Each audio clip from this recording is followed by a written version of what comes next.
If you're running a mid-sized business, you probably already have general liability, or you've at least thought about it, but do you actually know what it covers, and more importantly, what it doesn't cover? A lot of business owners assume that their general liability policy protects them from all types of claims, but that's not the case, and that's where costly mistakes can happen. Hi, I'm Gordon Coyle. Welcome to my channel where we talk about the risk and insurance issues on the minds of business owners. As an expert business insurance broker, these videos are intended to help guide and educate decision makers to help make you a more informed insurance buyer. If I don't answer the question on your mind that brought you this video, reach out and let's connect. I'd love to hear from you.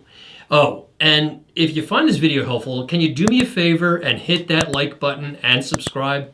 So in this video, I'm going to break down the key things that general liability insurance does cover, what it doesn't cover, and then the next steps to help make sure you're not left exposed. So let's get into it. All right, let's start with what general liability insurance actually does cover, because this is the core protection every business needs. And the first element is bodily injury, and this means injuries or harm caused to others that can lead to a lawsuit. The harm can be caused by an injury on your premises or your job site or wherever your business is taking place. But it can also be triggered by a product causing harm to someone. Finally, claims that we don't really see that often that are covered by general liability are bodily injury claims from completed operations. And this often applies mostly to contractors once they leave a job site and something goes wrong. The bottom line is that when your business is involved in harming another person in some way, there's always a significant risk of them suing your company for big dollars. Part two is property damage to others. Let's say one of your employees is out on a sales visit and they accidentally knock over an expensive piece of equipment at a client's office. General liability would cover the cost to replace or repair that property. Next up is medical expenses. If someone is injured on your business premises, whether it's a customer, vendor, or just a visitor, your general liability covers their medical bills up to a certain limit. For example, a client walks into your office, they slip on a wet floor and they break their wrist. Your policy would cover their medical costs. The intent of this coverage is to cover those costs as an element of goodwill so that they don't end up suing you. But if they do end up suing you, the next part that we're going to talk about is legal defense for lawsuits.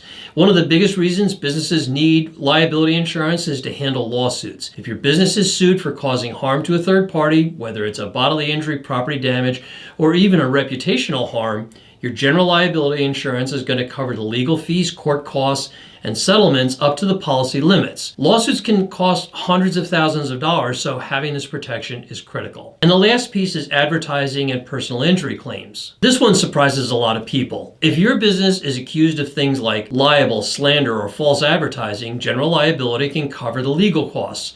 For example, if a competitor claims your ad misrepresented them and they sue you, your policy can help cover the cost of that lawsuit. Now let's talk about what general liability insurance does not cover, because these are the gaps that could leave your business at risk. The first one is employee injuries. A lot of business owners assume that general liability covers employee injuries. It doesn't. That's where workers' compensation and employers' liability insurance comes in. If an employee gets hurt on the job, general liability won't cover their medical costs or lost wages. The next one is professional mistakes and errors.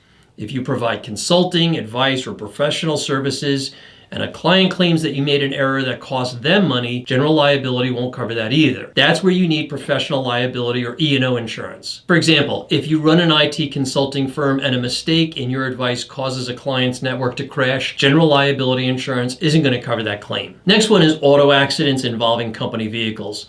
If your employees drive for work, whether they're making deliveries or visiting clients, accidents involving company vehicles aren't covered under your general liability. You need a separate commercial auto policy for that. Next one on the list is cyber attacks and data breaches. A lot of businesses assume that cyber-related risks are covered, but they're not. If a hacker breaches your network and steals customer data, general liability won't cover the cost to recover that attack or pay for the legal fees or handle notification requirements, and that's why you need cyber insurance. So now that you know what general liability insurance covers and what it doesn't, the big question is, do you have the right protection for your business? The reality is most business owners don't realize the gaps in their coverage until a claim happens, and that's a problem. That's where we come in. Our job is to take the guesswork out of your business insurance, making sure that you're fully protected without overpaying for things that you don't need. Do you want to learn more? Are you looking for a broker that you can trust to have your back? then let's connect. In the description box below is a link to our contact page. Fill it in and we'll get back to you as quickly as I can. I promise no pressure, no BS phone call to see if we're a good fit for you and your business. Don't wait. If this is on your mind now, take care of it, take action, and let's get this done. Thanks for watching. I hope you found value in this video. If you did, do me a favor and hit that like button and subscribe. Thanks.